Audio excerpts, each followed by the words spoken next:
j'ai toujours trouvé indécent cette accusation. Parce que dans une démocratie en construction comme la nôtre, les accusations doivent reposer sur des preuves, mais de preuves intangibles, pas sur de l'imagination. Depuis que le président de la République avait accusé, c'était la première fois, c'était à Bruxelles, je crois, après sa convalescence, je m'étais dit, il ne nous donne pas des éléments. J'avais communiqué partout pour lui dire, non, ça c'est inacceptable. Il ne nous donne pas des éléments probants. Mais j'ai cru comprendre que le président de la République cherchait un bouc émissaire à ses propres insuffisances. Parce qu'il n'arrive pas à gérer le Congo, surtout sur le plan sécuritaire. Donc, il faut chercher un bouc émissaire. Et ce comportement du président de la République, c'est depuis son mandat. C'est depuis 2019. Le président de la République n'assume rien. C'est toujours les autres. Rappelez-vous. Rappelez-vous. FCC Ezo Blokenga. FCC Ezo Blokenga. Rappelez-vous Kabila Ezo Blokenga. Rappelez-vous la main de Moïse Katumbi, la main noire de Moïse Katumbi. Et rappelez-vous la constitution Ezo Blokenga. Le président de la République, en 6 ans, bientôt 7 ans, n'a pas assumé ses responsabilités au sommet de l'État. L'administration Trump qui semble être favorable à cet accord minéré contre sécurité. Est-ce que c'est solide, c'est séduisant, c'est efficace pour changer la dynamique en cours? Messieurs les journalistes, la sécurité ne se sous-traite pas. Une nation sérieuse ne peut pas sous-traiter sa sécurité. Parce que c'est lui à qui vous avez sous-traité la sécurité. S'il vous tourne le dos, vous n'existez plus. Et les Américains ne sont pas stables, ce ne sont pas des alliés fiables. Ils ont perdu des guerres dans le monde. Ils ont tourné le dos à leurs alliés. Aujourd'hui, l'Europe en paye le prix. Zelensky en paye le prix. L'Europe, Zelensky en paye le prix. Regardez ce qui se passe dans le monde. Partenariat dans le sens gagnant-gagnant. Pourquoi pas? C'est gagnant-gagnant. Mais pas dans le sens de sous-traiter que notre sécurité va reposer maintenant sur les Américains. Et si les Américains, demain, décident de soutenir d'autres rebelles, qu'est-ce qui va se passer? Non, on ne sous-traite pas la sécurité d'un État. Tikala Setseko, Ndenali Puta, na wax de Maman Moseka, Netoko Maka Légende, na 3.5, 4.5, to 5.5 $, signature Yalibela et Tikali, inoubliable, avec le wax de Maman Moseka.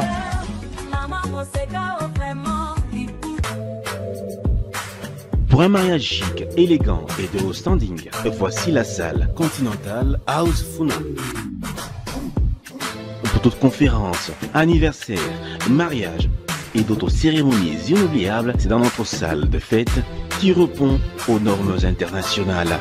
La magnifique salle Continental House Funa dispose d'une capacité de 500 invités et met à votre disposition la sonorisation, la décoration, bref, tout ce qu'il vous faut pour une nouvelle expérience dans la célébration de vos événements historiques.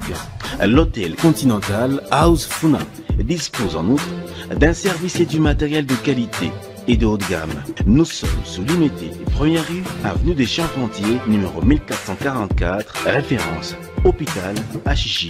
Contactez-nous au plus 243 98 21 05 741 et réalisez vos rêves avec Salle Continental House Funa. Pression. Une école de prestige mais qui ne garde plus que des vestiges. Des murs vétustes, ces salles de classe quasi vides, sans transition. La ténée de Ngingiri est passée de l'âge d'or à son déclin. Une école de référence dont l'état actuel contraste avec son environnement. Face à la baisse continue de la qualité, l'école a connu une chute brutale de ses effectifs, passant de 10 000 à moins de 2 000 élèves à ce jour. Des décennies durant, nous, élèves de ces complexes, avons payé le prix du délabrement, de l'investissement de nos infrastructures scolaires, et particulièrement du manque criant de bancs. Nous attendions le Messie.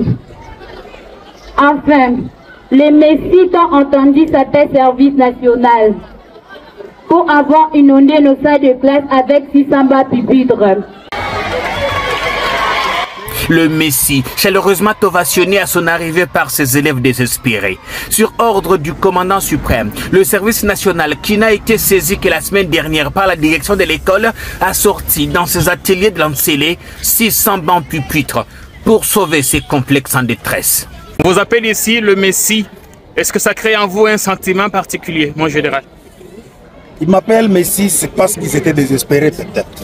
Les enfants étaient désespérés après plusieurs années, plusieurs décennies sans recevoir de bancs ou qu'aujourd'hui. Pour la petite histoire, cette école, le préfet, les responsables de cette école sont venus nous contacter eux-mêmes le jeudi de la semaine passée. Et nous leur avons promis que la semaine prochaine, nous allons. Donc de manière prompte, nous avons réagi. Je crois que c'est ce sentiment-là qui les pousse à dire que nous sommes imbéciles. Nous ne sommes qu'un simple envoyé, un simple fonctionnaire de l'État au service de la nation. Et voilà, je ne suis pas imbécile. Simple fonctionnaire qui traduit en acte la vision du président de la République et porte avec abnégation la campagne présidentielle « Pas d'école publique sans banc » à travers le pays. À ces jours, plusieurs écoles et universités de Kinshasa, Mbuji-Mayi et du Katanga ont déjà bénéficié de cette dotation présidentielle. L'heure a sonné pour l'action afin de mettre nos enfants, tout ce que nous avons de meilleur, dans de bonnes conditions d'études. Voilà la vision pour laquelle, sur instruction du chef de l'État et commandant suprême, le service national a entrepris de doter les écoles du pays en bancs pupitres. À ce jour, plusieurs écoles et universités de Kinshasa, du Grand Katanga et du Grand Kasaï ont été servies en bancs pupitres. Aujourd'hui, c'est le tour de l'Institut scientifique et technique de Ngiringiri de recevoir 600 bancs pupitres. C'est un premier geste, certes, mais qui n'est pas le dernier. Dans les jours à venir, le service national, toujours sur instruction du chef de l'État et commandant suprême, sera parmi vous pour une autre dotation, peut-être en manuel scolaire ou en d'autres documents pédagogiques. À ces sujets d'ailleurs, le SN s'apprête à installer ses imprimeries modernes pour la production des manuels et d'autres fournitures scolaires.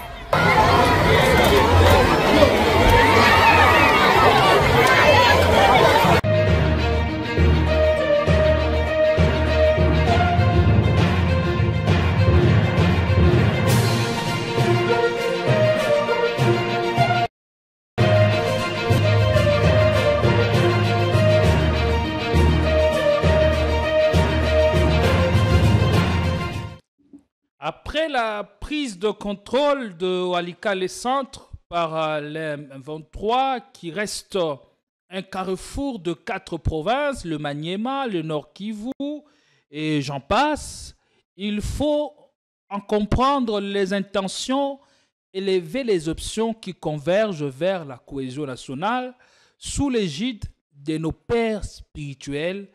C'est l'appel pressant du député national Alphonse Ngoyi Kassanji.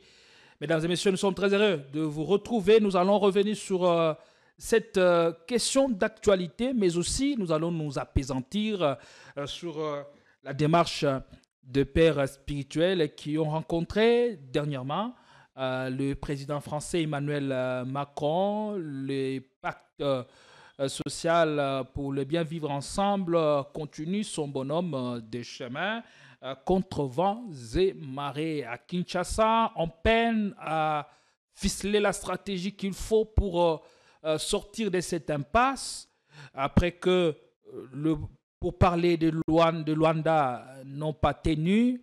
Coup de surprise, le chef de l'État se retrouvait en tête-à-tête avec son homologue rwandais, Paul Kagame, sous la médiation de l'émir du Qatar. On va essayer de comprendre qu'est-ce qui se passe justement. Est-ce que allons-nous vers un accord de paix enfin entre les deux parties ou vers une paix fragile au regard de la situation qui prévaut au pays? Il y a donc nécessité de faire attention, d'associer la prudence à la retenue, car ne pas comprendre certains détails risquerait de mettre en péril la stabilité du pays sans forcément le vouloir. Mesdames et messieurs, merci de nous retrouver. Vous êtes sur Politikon, la force du détail. Pour en parler, nous avons sur ce plateau l'un des visages que vous appréciez tant dont la pertinence reste en tout cas appréciée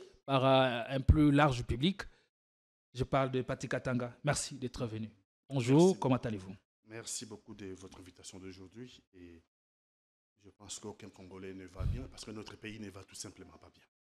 Nous sommes dans le doute. Nous sommes dans le doute sur les plans sécuritaires, dans le doute sur le plan social, dans le doute sur l'avenir du Congo. On ne sait pas ce qu'adviendrait le Congo demain. Et voilà. Donc, toutes ces conditions mises ensemble font qu'on ne peut pas avoir le moral au zénith. Dans l'incertitude, le ton monte. Joseph Kabila lance un défi à Félix Tshisekedi en lui demandant d'apporter les preuves qui étayent sa participation, prétendue participation à l'opposition armée, terme qu'il a utilisé lors de la conférence de Berlin le 4 février dernier. Est-ce que pour nous s'accorder à dire que les hostilités entre les deux anciens partenaires viennent tout juste de commencer? J'ai toujours trouvé indécent cette accusation. Parce que dans une démocratie en construction comme la nôtre, les accusations doivent reposer sur des preuves, mais de preuves intangibles, pas sur de l'imagination. Depuis que le président de la République avait accusé, c'était la première fois, c'était à Bruxelles, je crois, après sa convalescence, je m'étais dit, il ne nous donne pas des éléments. J'avais communiqué partout pour lui dire non, ça c'est inacceptable. Il ne nous donne pas des éléments probants. Mais j'ai cru comprendre que le président de la République cherchait un bouc émissaire à ses propres insuffisances. Parce qu'il n'arrive pas à gérer le Congo, surtout sur le plan sécuritaire. Donc il faut chercher un bouc émissaire. Et ce comportement du président de la République, c'est depuis son mandat. Hein. C'est depuis 2019. Hein. Le président de la République n'assume rien. Hein. C'est toujours les autres. Hein. Rappelez-vous, rappelez-vous, FCC Ezoblokenga. FCC Ezoblokenga. Rappelez-vous Kabila Ezoblokenga. Rappelez-vous la main de Moïse Katumbi, la main noire de Moïse Katumbi. Et rappelez-vous la constitution Ezoblokenga.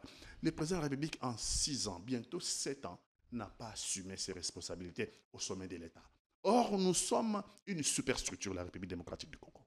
Nous sommes une superstructure où, à la tête de cette superstructure, doit se retrouver quelqu'un de responsable. Des responsables sur le plan sécuritaire, des responsables sur le plan social, quelqu'un qui va venir chez les peuples congolais et leur dire « J'assume mes erreurs, j'assume mes fautes, voilà comment on va améliorer. » Mais je constate qu'il convole d'accusation en accusation. Je n'ai jamais été kabiliste. Je ne suis pas dans la démarche de le devenir. Mais je ne peux pas cautionner une accusation sans fondement. Est-ce que, pensez-vous qu'il ait dit, qu'il dit ça sans en être sûr? N'est-ce pas qu'il dit sans connaissance de cause? Non, il ne peut pas dire sans connaissance de cause, parce que dire en connaissance de cause, c'est disposer des preuves. Des preuves incontestables. Et les preuves incontestables, on ne nous les a jamais amenées. Le président de la République dit ça pour servir aux Congolais un bouc émissaire. Les responsables des malheurs des Congolais. Les responsables des malheurs des Congolais, c'est Kabila. Les responsables de l'insécurité au Congo, c'est Kabila. Les responsables, mais ça fait 6 ans qu'il est là. Plus de 6 ans qu'il est là. Les Congolais attendent de lui des solutions aux problèmes des Congolais. Et plutôt des accusations intempestives, matin, midi, soir, sans que lui assume les responsabilités. Ça, c'est quelque chose qui m'a toujours sidéré. Ne pas voir quelqu'un à la tête de la République démocratique du Congo capable d'assumer les responsabilités. Or, il faut, à la tête de la République démocratique du Congo, quelqu'un qui assume. Un être humain peut commettre des erreurs. L'important pour l'être humain, c'est de reconnaître ses erreurs et de changer de direction. On dit chez les Latins, l'erreur est humaine, mais persévérer dans l'erreur. C'est diabolique. Et là, Kabila a dit qu'il ne vit pas avec des regrets. S'il vivait avec des regrets, il aurait des difficultés à pouvoir se relever à la stature des leaders, à même d'apporter la solution à la crise multiforme que connaît son pays. Et ça veut dire, pour être à mesure de corriger les erreurs du passé, il faudra être plutôt meilleur que ce qu'on a été il y a quelques années. Voilà. Cela étant, pour nous dire que le chef de l'État se retrouve confronté aujourd'hui à ses propres accusations quand son prédécesseur lui demande d'apporter des preuves. J'allais dire à ses propres turpitudes. Et un principe de droit qui dit « Nul ne peut se prévaloir de ses propres turpitudes ». Dès lors qu'il ne nous apportera pas de preuves, je pense qu'on va arrêter tout le monde parce que je continuerai à contester cette version des choses sans aucune preuve. Parce que je crois à la démocratie. Je pense que mon pays mérite mieux. Mais Kabila, depuis FCC Cash, depuis la fin du mariage FCC Cash, Kabila s'est muré. J'ai choisi bien le verbe. Kabila s'est muré dans le silence. Et cela a inquiété tout le monde. Cela a inquiété tout le monde. Kabila Zolo Baté. Kabila a créé une université. Mais là, il libère sa parole. Ça fait aussi mal. On lui fait libérer sa parole. On lui fait libérer sa parole. Donc, on remet Kabila dans les jeux politiques. On l'a remis en course. Oui, mais en pole position. Comment essayez-vous d'expliquer, de dire ça? Kabila dans le silence. On ne sait pas qu'est-ce qu'il pense. On ne sait pas qu'est-ce qu'il veut. Il peut même dans le silence se faire terrer. Mais matin, midi, soir, crier que tous les péchés de Judas, c'est Kabila. Tous les péchés du Congo, c'est Kabila. Tous les péchés du monde et de Navarre, c'est Kabila. Il finit de sortir par sa tanière pour dire arrêtez les mensonges. Vous le sortez de sa tanière. Mentez, mentez, mentez, il en restera quelque chose.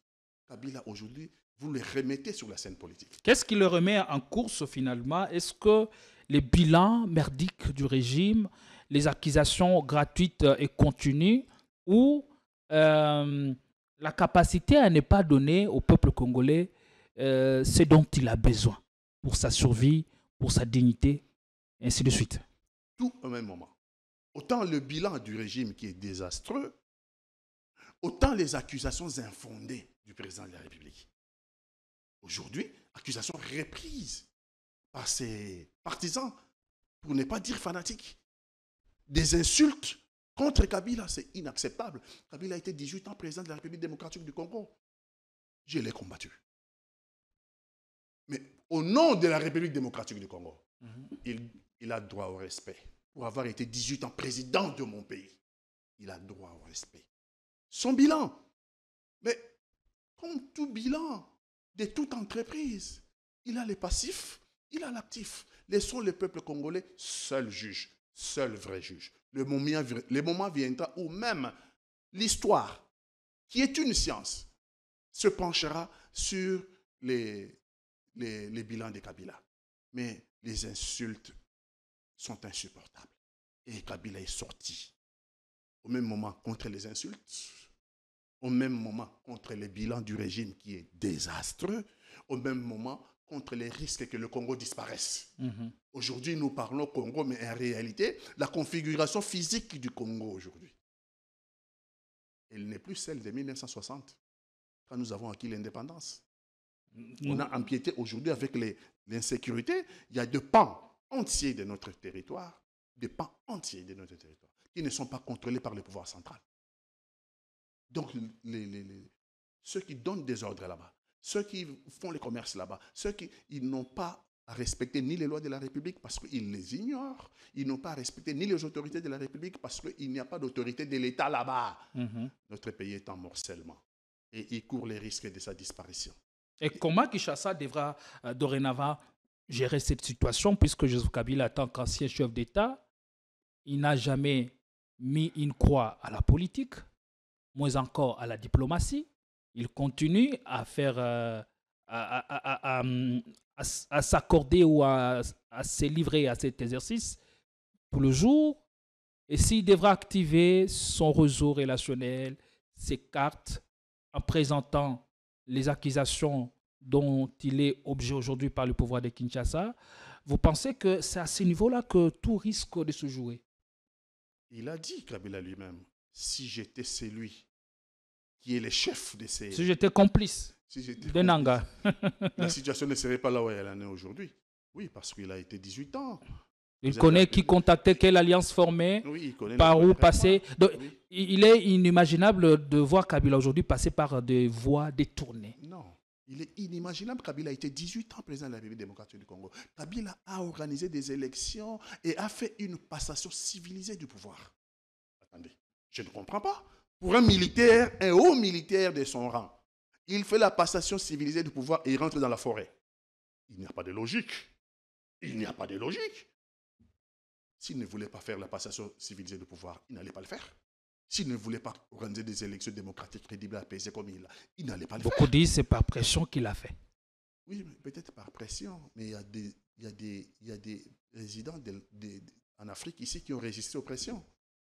Il y a des chefs d'État en Afrique qui ont résisté aux pressions. Donc il faut aussi compter avec la volonté de Kabila de sauvegarder ce qu'a été et qui est toujours la volonté des Congolais, bâtir un pays démocratique. Donc nous sommes dans le processus de démocratie. Kabila est rentré dans le processus de démocratie, peut-être contraint par la communauté internationale, mais aussi par sa volonté aussi. On a eu des élections et il a fait la passation civilisée de pouvoir de la majorité à l'opposition radicale qu'il avait vilipendé au pouvoir, à l'opposition radicale qui avait commencé les insultes depuis longtemps. Il a fait la passation civilisée. Alors, un militaire de ce haut rang-là, du rang ancien chef d'état-major, il ne peut pas rentrer dans la forêt. Après avoir fait ça, il rentre dans la forêt pour prendre les armes. Il n'y a pas de logique. Alors, la question, comment Kinshasa devra gérer cette situation? Est-ce que le clan Kabila ou Kabila lui-même pourrait utiliser cette accusation pour en tirer avantage ou changer la balance en sa faveur? Non, on peut se tromper tout simplement. On peut se tromper. Le pouvoir peut rentrer dans son bon sens pour dire non. Si je me suis trompé, il faut que je reconnaisse. C'était une erreur. C'était une erreur. Parce qu'on ne peut pas, au même moment où on accuse M23, c'est l'affaire de Kabila. Au même moment où on dit c'est l'affaire de Kagame. Au même moment où on dit finalement, on va rencontrer Kagame. On va rencontrer Kagame. Et ça ne pose pas de problème. Et lorsque c'est Ambongo, lorsque c'est ECC, Senko vont rencontrer Kagame, c'est le monde entier qui se réveille en insulte. C'est inacceptable. Nous, on n'a pas insulté, nous sommes de l'opposition. Nous avons vu les présidents de la République, on a des critiques sur le plan politique. Nous, pas des insultes.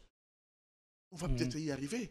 Mais vous avez vu qu'Ambongo avait été dans une conférence épiscopale de l'Afrique des Grands Lacs qui s'est tenue à Kigali. Vous avez vu les derniers voyages à Kigali de Senko, et c'est dans la démarche de la recherche de la paix pour un dialogue inclusif au Congo. Vous avez vu les insultes.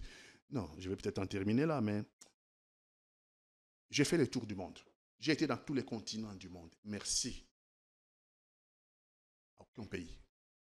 On insulte les cardinaux. Aucun pays du monde. Si quelqu'un en connaît, qu'il vienne dire qu'il connaît un pays où on insulte. Mais ici, pourtant, c'est la règle. C'est inacceptable. Nous avons perdu la boussole. Parce que les cardinaux, parce que le prélat, vous n'en avez pas des incompétents. Ils sont dignes de révérence. Oui. Il n'y a pas de prélats, des cardinaux incompétents. Vous pouvez trouver des hommes politiques, des chefs d'État incompétents. Il n'y a pas de prélats, il n'y a pas de cardinaux qui n'ont pas fait des études. Vous pouvez trouver des hommes d'État, des chefs d'État qui n'ont pas été à l'école. Mais ici, nous sommes dans un contexte atypique où les cardinaux ont des agendas cachés. Ou en tout cas, pour ne pas parler des cardinaux, les prélats ont des agendas cachés, des agendas machiavéliques.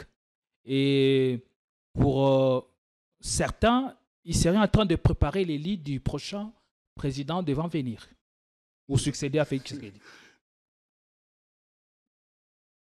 Est-ce que les Congolais ont fait le choix de la démocratie? Oui. Est-ce que c'est un choix collectif? Oui. Est-ce que notre constitution recèle en elle-même la passation civilisée du pouvoir par la limitation du nombre de mandats présidentiels? Oui. Attendez. Ce président de la République, que les fanatiques ne veulent ou pas, il passera. Parce qu'il est en train de faire son deuxième et dernier mandat sur le plan constitutionnel. Donc, il y aura forcément un prochain qui va les succéder. Nous n'allons pas terminer. Jésus-Christ ne rentrera pas, n'en déplaise à Kabounda Kabound, qui avait dit l'UDPS fera la remise des reprise avec Jésus-Christ. Avec Jésus-Christ. Il s'est corrigé depuis. Bon, je ne lui fais pas rigueur. Mais j'ai dit tout simplement, heureusement qu'il s'est corrigé, la remise des reprises. Oui, c'est légitime de s'éterniser au pouvoir le plus longtemps possible, mais avec quel bilan? Dans leurs règles d'abord. Dans leurs règles prescrites par la Constitution. Pas dans la tricherie à laquelle nous avons risqué d'assister par le changement de la Constitution. Ça aurait été une tricherie. Heureusement, ça n'a pas passé. D'abord, les règles.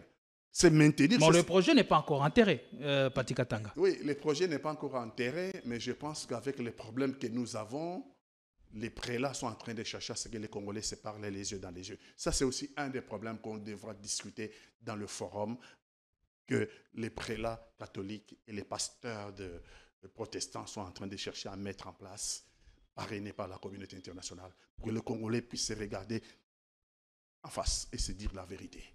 Cette velléité de changer la Constitution n'était qu'une velléité de plus de se maintenir ad vitam aeternam au pouvoir en République démocratique du Congo, ce qui est inacceptable. Ce n'est pas notre choix.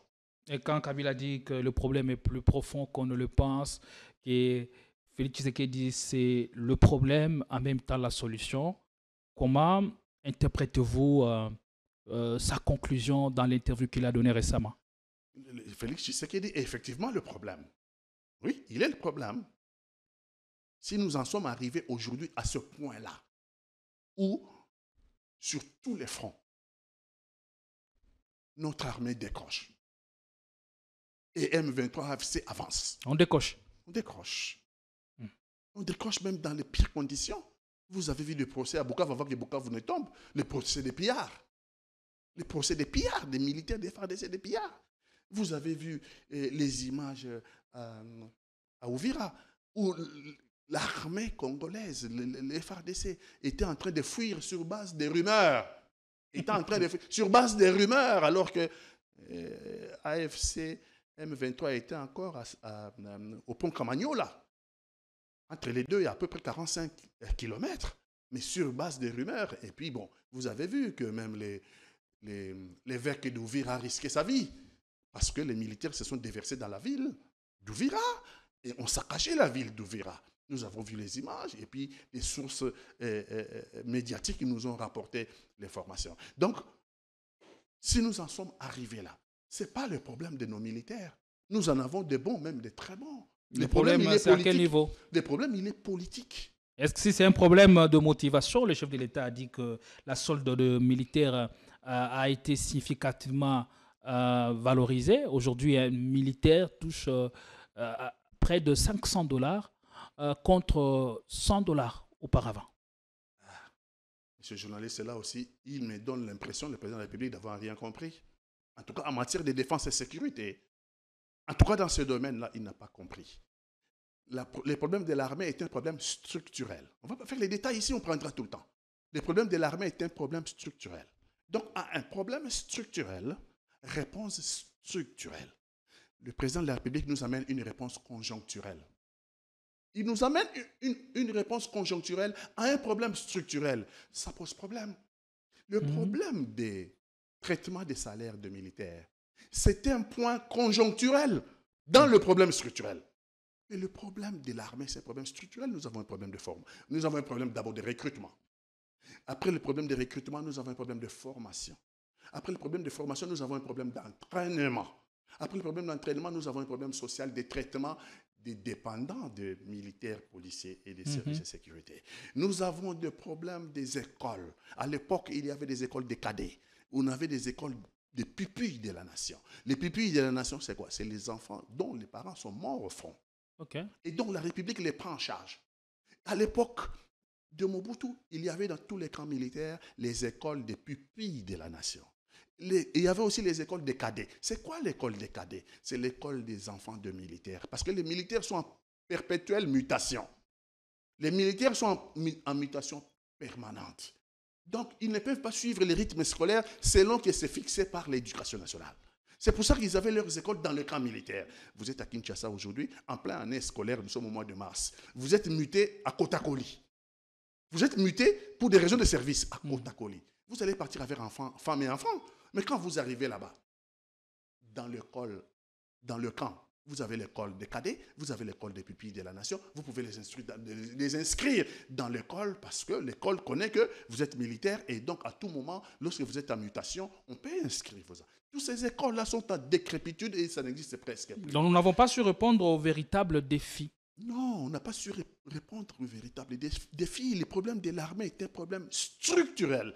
Il faut y apporter des réponses structurelles, pas des réponses conjoncturelles à un problème structurel. On n'aura rien apporté comme solution. Les mêmes causes produiraient les mêmes effets. Aucun militaire n'ira au front pour mourir parce que on lui a donné un salaire de $500. Les militaires iront au front défendre la République démocratique du Congo lorsqu'ils sont bien formés, lorsqu'ils ont été bien recrutés, lorsqu'ils ont été bien entraînés. Et lorsqu'ils sont dépendants, lorsqu'ils sont pris en charge. Regardez les camps militaires. Parlons seulement de Kinshasa. Parce que moi, je connais l'arrière-pays, mais n'en parlons même pas. Parlons des camps militaires. Rentrez dans les camps militaires de Kinshasa. Voyez, regardez comment vivent nos militaires et leurs familles. On ne les met pas dans les conditions. Les militaires, il faut un conditionnement. Ce conditionnement-là, c'est un problème structurel. Lorsqu'on met les militaires... Est-ce qu'il faut être un militaire pour comprendre tout ceci?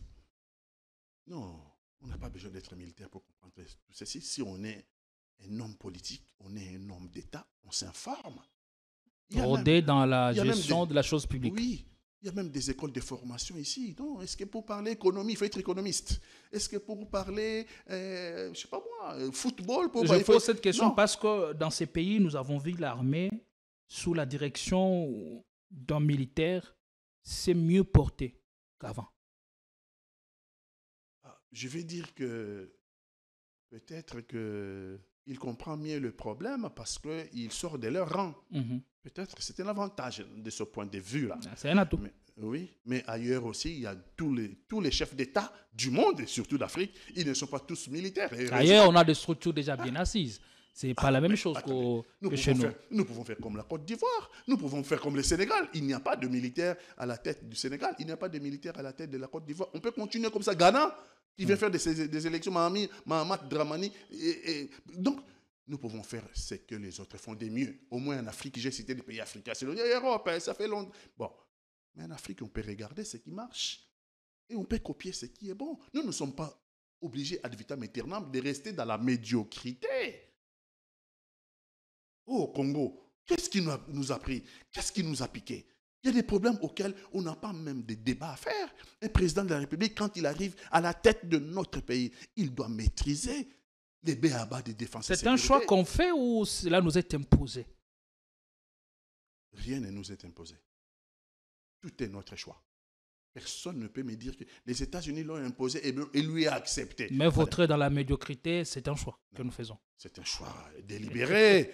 Kabila, je pense, à la fin de son mandat, Kabila avait interrompu les relations diplomatiques, avait expulsé un ambassadeur européen ici. L'ambassadeur européen avait été expulsé. Mobutu a déjà expulsé un ambassadeur américain. Donc ça veut dire que si vous ne voulez pas accepter les dictats, si vous ne voulez pas accepter les dictats des autres, vous pouvez exister par vous-même en consolidant vos institutions, en restant transparent dans la gestion de la Res Publica. Merci beaucoup. Et il y a l'actualité qui évolue si vite, la question politico-sécuritaire dans le pays, en tout cas, vaut une attention soutenue. Et ici, nous aimerions placer un mot sur les terroristes ou l'activisme de groupes armés dans l'est du pays. Pas plus tard que 24 heures, il y a le centre qui est passé sous contrôle des M23 ou du M23 et c'est un sujet d'actualité. 2 points devraient attirer notre attention selon le député Ngoï Kassanji. Walikale, c'est un carrefour de 4 provinces, le Maniema, le Nord Kivu, la Chopo et le Sud Kivu, et donc il faut en comprendre les intentions et lever les options qui convergent vers la cohésion nationale sous l'égide de pères spirituels. Ngoï Kassanji, en disant ça, a-t-il raison? Est-ce que vous partagez son point de vue, son approche? Et pourtant, nous sommes dans des camps opposés.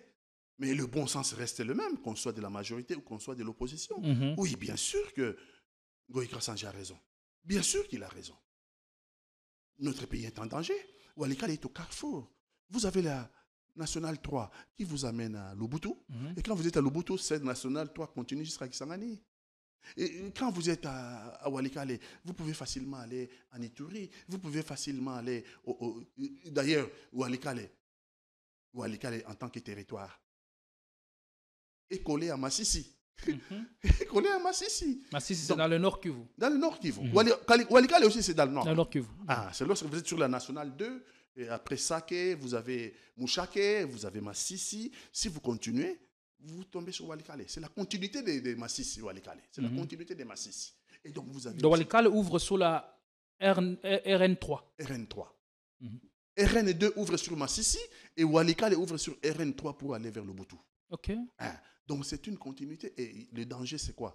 Le danger, c'est que... D'ailleurs, j'ai vu qu'ils ont communiqué. M23, AFC. Ils ont communiqué, ils ont dit que voilà, ils ont des chemins. Le moment viendra, ils vont choisir les chemins. Et l'objectif pour eux, j'ai suivi.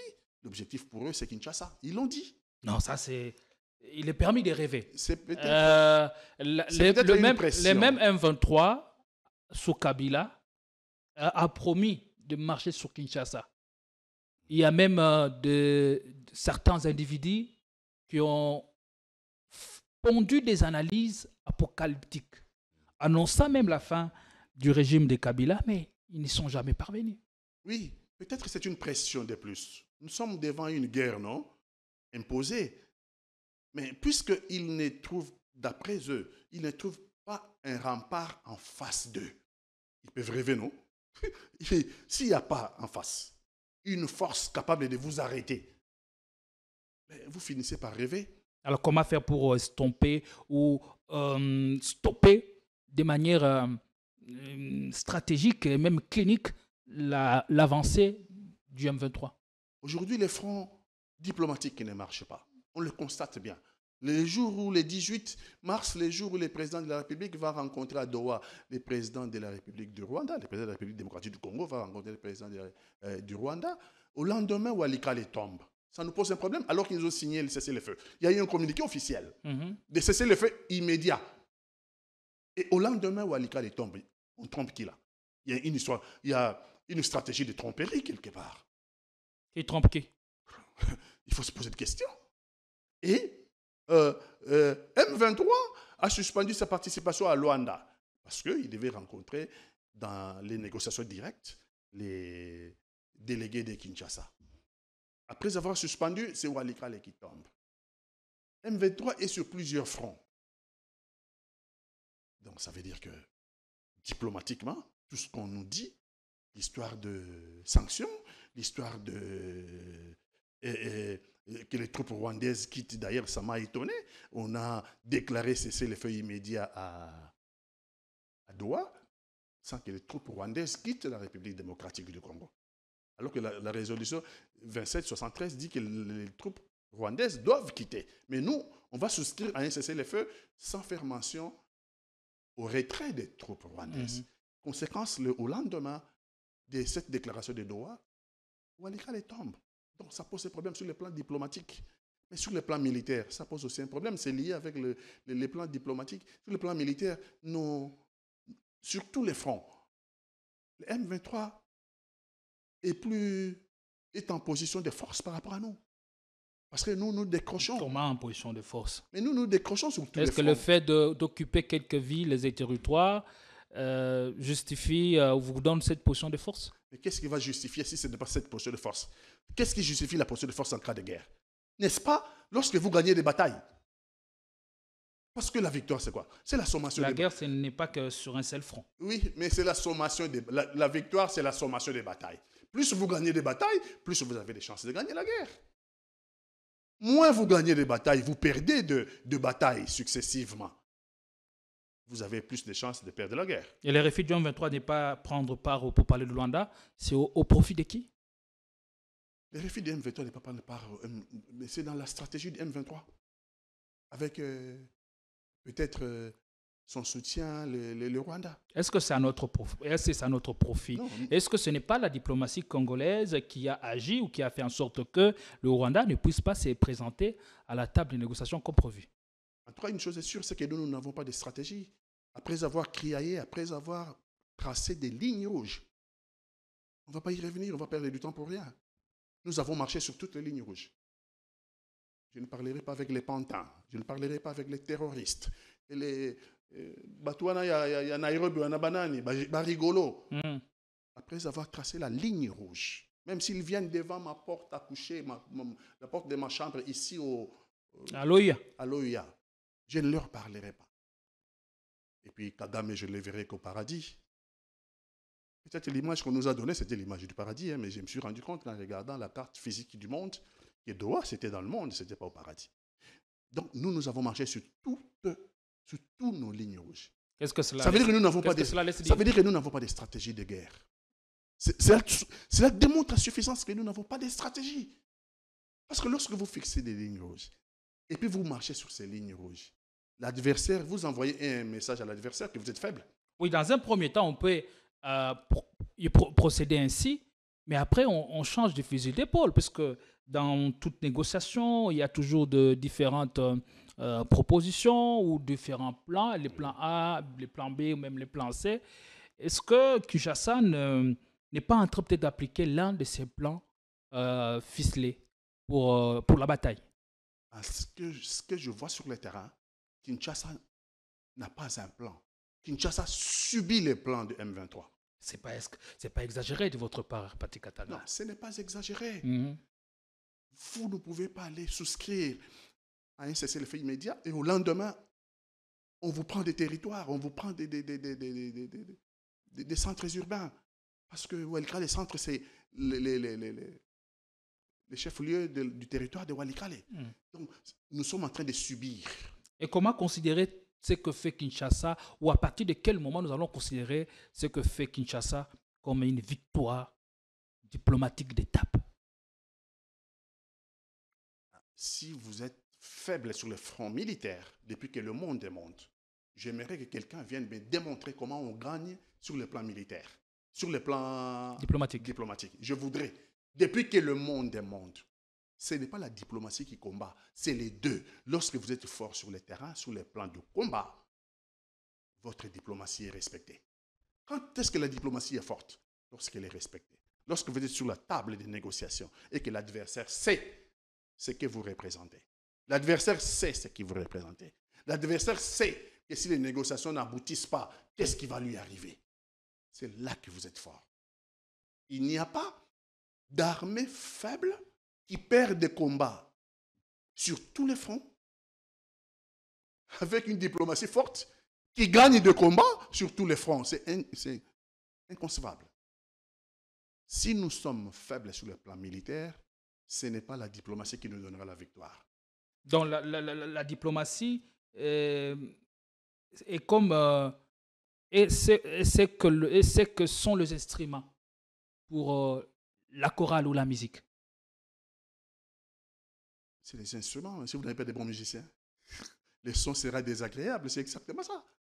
Pour que la musique soit bonne, il faut que chacun respecte sa partition. Chacun des musiciens respecte sa partition. Si vous donnez la guitare, vous donnez je sais pas moi, la batterie, vous donnez tel instrument à des gens qui ne savent pas jouer, ils vont jouer en disharmonie. Et le disharmonie va créer un son désagréable. C'est exactement ce que vous venez de dire. Mais faisons l'histoire comparée. En 1997, l'histoire, elle a tendance à se répéter. AFDL est sur le port, AFDL est en train d'avancer. 1997, au mois de février,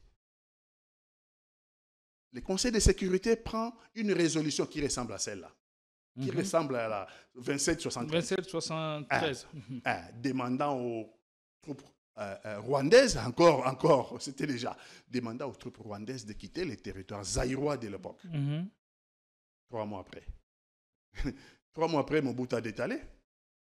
Personne n'a respecté cette résolution. 1997, comme disent les Belges. au mois de février. Mais je ne vois pas le M23 en passe de rééditer cet exploit. Nous sommes dans un contexte tout différent. Peut-être la réaction vigoureuse va finalement arriver. Ce n'est qu'un rappel. L'homme prudent, dit-on, voit le mal de loin et se cache. Ce n'est qu'un rappel. Je ne dis pas que ça va se répéter comme ça. J'ai dit tout simplement, ne nous méfions pas, ne nous fions pas aux résolutions des Nations Unies. Il faut consolider le front militaire. Il faut consolider le front militaire. Nous devons pouvoir repousser le M23 et regagner nos territoires. C'est le salut sur le plan militaire. Si c'est ce front-là, il faut absolument que sur le plan militaire, on puisse repousser l'adversaire et regagner nos territoires. Mais Patrick, les efforts sont sur tout le plan. Les efforts sur tout le plan. Et le chef de l'État est en train de se déployer comme un diable dans un bénitier pour restaurer et recouvrer les territoires sous contrôle des agresseurs. Il est même en passe de signer un accord en échange de la paix et sécurité avec les USA, l'administration Trump, qui semble être favorable à cet accord minéré contre sécurité. Est-ce que c'est solide, c'est séduisant, c'est efficace pour changer la dynamique en cours? Messieurs les journalistes, la sécurité ne se sous-traite pas. Une nation sérieuse ne peut pas sous-traiter sa sécurité. Parce que c'est lui à qui vous avez sous-traité la sécurité. S'il vous tourne le dos, vous n'existez plus. Et les Américains ne sont pas stables, ce ne sont pas des alliés fiables. Ils ont perdu des guerres dans le monde. Ils ont tourné le dos à leurs alliés. Aujourd'hui, l'Europe en paye le prix. Zelensky en paye le prix. L'Europe, Zelensky en paye le prix. Regardez ce qui se passe dans le monde. Partenariat dans le sens gagnant-gagnant. Pourquoi pas? C'est gagnant-gagnant. Mais pas dans le sens de sous-traiter que notre sécurité va reposer maintenant sur les Américains. Et si les Américains, demain, décident de soutenir d'autres rebelles, qu'est-ce qui va se passer? Non, on ne sous-traite pas la sécurité d'un État. C'est un aveu de faiblesse et c'est un risque énorme. Donc, le besoin aujourd'hui des États-Unis pour nos minéraux critiques, nous sommes un pays en développement, nous avons des visions. Demain, nous pouvons aussi avoir besoin de ces mêmes minéraux critiques pour notre développement. Pour notre développement. Bon, maintenant, si c'est... J'ai compris, moi, c'était pour sauver un régime. On court chez les Américains. Mais les Américains étaient ici tant que Funguro... Sauver le pays ou sauver les pouvoirs. Non, on veut sauver le pouvoir. On ne veut pas sauver le Congo. Mais les deux en même temps, ça rime. Non, le pouvoir, ce n'est pas le Congo. Si le pays est sauvé, le pouvoir aussi le sera aussi. Si le pouvoir est sauvé, ouais, le pays peut aussi retomber sur ses jambes et en être sauvé. Non, il n'y a pas forcément de cause. Il n'y a pas forcément de causalité entre les deux. Le pouvoir, c'est autre chose, le pays, c'est autre chose. On a eu Mobutu, non? Mobutu est parti, un autre pouvoir est venu. Et le Congo a disparu. Il a peut-être changé de nom, du Zaïre au Congo. Nous avons eu... Mais le pays était au bord du précipice. Non. Hein? Non, je vais dire à vouloir parvenir à ses objectifs à tout prix. Ce que je vais dire... On a vécu pire ici. Ce que je vais dire, on ne peut pas hypothéquer. On ne peut pas hypothéquer. On ne peut pas soumettre l'avenir d'un peuple. Nos minéraux sont nos richesses. Nos minéraux sont notre patrimoine commun. On ne peut pas comme ça décider, parce que nous avons des difficultés sur le plan militaire, en tout cas, quelles sont les études qui ont été faites? Et où sont les études d'exploration de ces minéraux? Il y a beaucoup de choses qu'il faut... Est-ce que la nation en a discuté? Est-ce que les Congolais sont d'accord? C'est leur patrimoine. Est-ce que les Congolais sont d'accord? Donc il y a beaucoup de choses qui rentrent en jeu, même eux-mêmes, les Américains, parce que c'est un pays cartésien, ils savent qu'on ne peut pas débarquer. Un régime vous appelle, vous venez et vous prenez les minéraux. Non, il faut que le peuple soit d'accord. Vous avez des institutions. Il faut en discuter au niveau du Parlement. Il faut en discuter au niveau du peuple, si on est d'accord. Mais là, il me semble que c'est le pouvoir qui a décidé. Nous sommes allés vers les États-Unis. Mais les États-Unis étaient ici. Tant que Fungurume était américain. Les Américains l'ont vendu aux Chinois. Beaucoup de contrats miniers ici sont des contrats exploités par les Chinois. Qu'est-ce qu'on va faire? On va chasser les Chinois, on donne aux Américains. Moi, franchement, je ne sais pas. Et comment expliquer l'expansion de la Russie et de la Chine en Afrique, ou précisément au Congo, au détriment des États-Unis? Mais les États-Unis, comme la Russie, sont en quête de puissance. Et les puissances ont besoin de minéraux critiques. Parce que les minéraux critiques vous permettent de construire et de bâtir les armes sophistiquées, de bâtir la technologie de demain. Et donc, ils sont en quête. Et la Chine. Et quand Biden est venu ici pour les corridors de l'Obito, les Chinois aussi par la Tanzanie veulent ouvrir par l'océan Indien. Ils veulent ouvrir aussi les chemins d'évacuation des minéraux du Congo, de Douala, océan Indien, Chine et Asie du Sud, Asie du Sud-Est. Donc ça, ne vous étonnez pas que demain, nous ayons une guerre entre la Chine et les Américains. Parce que les Américains ont toutes les statistiques. Les Américains, aujourd'hui, les statistiques disent première puissance économique, États-Unis. Deuxième puissance économique, la Chine. Dans 25 ans, les statistiques disent première puissance économique, la Chine, deuxième puissance économique, les États-Unis. Et les États-Unis font tout pour maintenir leur place. Ça, ce sont les statistiques. Mais maintenant, il faut travailler pour maintenir. Ils ne veulent pas que les États-Unis perdent la primauté de leur puissance économique au profit de la Chine. Et donc, les deux pays sont en train de travailler. Mais nous devons savoir quel est notre intérêt. Quel est notre intérêt? Le Congo va gagner quoi? Le Congo a un plan de développement. Vous voulez les minéraux du Congo? Le Congo veut le développement. Nous voulons sur le plan social. Nous voulons l'école. Nous voulons les universités. Nous voulons les emplois. Nous voulons avoir des sociétés, des industries. Nous voulons devenir un pays industrialisé. Nous avons des besoins. Donc, si vous voulez nos minéraux, il faut qu'en contrepartie, comme on dit, que ce soit un contrat win-win. Vous prenez nos minéraux, nous avons les moyens de notre développement. Mais si c'est à sens unique, on vient nous pomper. Il faut vous souvenir que les minéraux ne sont pas renouvelables. Hein? Malheureusement. Allez, nous allons chuter en prenant ces tout derniers sujets. Le pacte social pour le bien vivre ensemble. Les pères spirituels continuent à remuer ciel et terre pour le retour effectif de la paix au Congo. Ils ont rencontré récemment le président français Emmanuel Macron et qui a apprécié la démarche de la CENCO et de l'ECC. Votre commentaire quant à ça en 2 minutes? Apparemment, partout où il passe, la démarche est appréciée. Depuis le début, parce qu'il y a toujours une déclaration, partout où il passe, la démarche est appréciée. Les Congolais ont pris l'initiative, soit que ce soit CENCO FCC, CENCO CENCO quoi là, ECC, c'est une initiative congolaise. Il faut l'encourager. Parce que si cette initiative peut nous permettre de sauver des vies, au nom de quoi?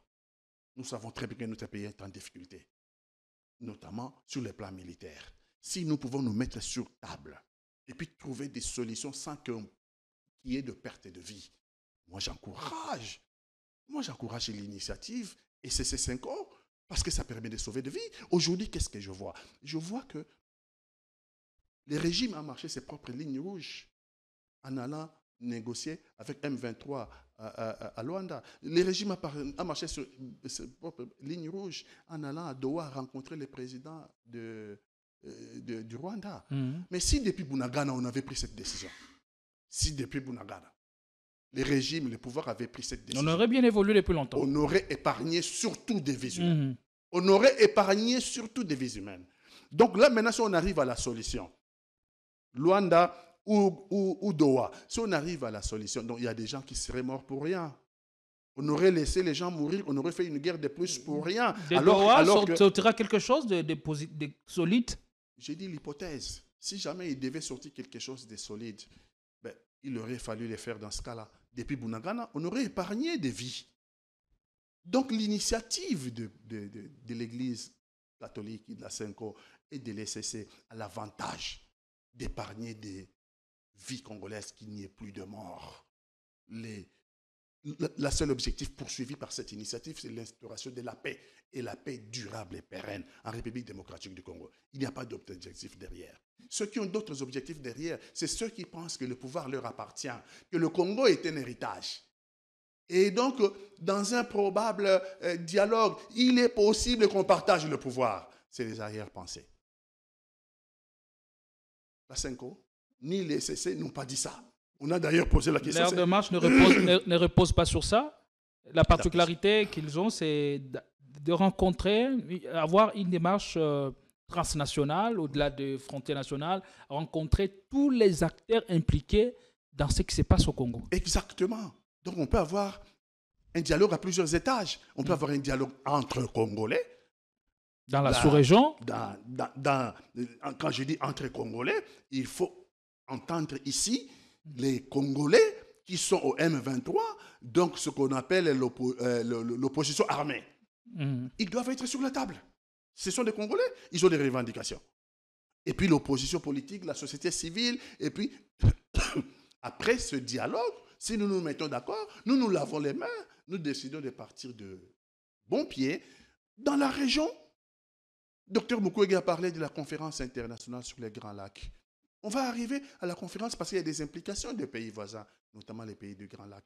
Si nous arrivons, quel est l'objectif? À établir définitivement la paix, et avec nos voisins, et la paix intérieure au Congo, et que désormais, nous allons regarder que vers le développement de la République démocratique du Congo, ça serait une bonne chose. Donc j'encourage l'Église, la Senko, les CC, ils doivent poursuivre. Nonobstant les insultes, nonobstant les contestations, les Congos ont toujours évolué comme ça. Les Congos ont toujours évolué comme ça. Il n'y a pas unanimité. Ce qui compte pour nous, c'est l'objectif à atteindre. C'est la paix. Allez, Joseph Kabila aussi s'est inscrit dans la même logique de choses, avoir un processus de reconstruction nationale qui puisse nous permettre de juguler la crise politico-sécuritaire au Congo. Merci d'être venu. C'était un honneur de vous avoir sur notre plateau. Et à la prochaine. Merci beaucoup. À vous tous, à vous toutes et tous, nous vous disons merci. Restez-nous fidèles. Politique, on revient un peu plus dans un record.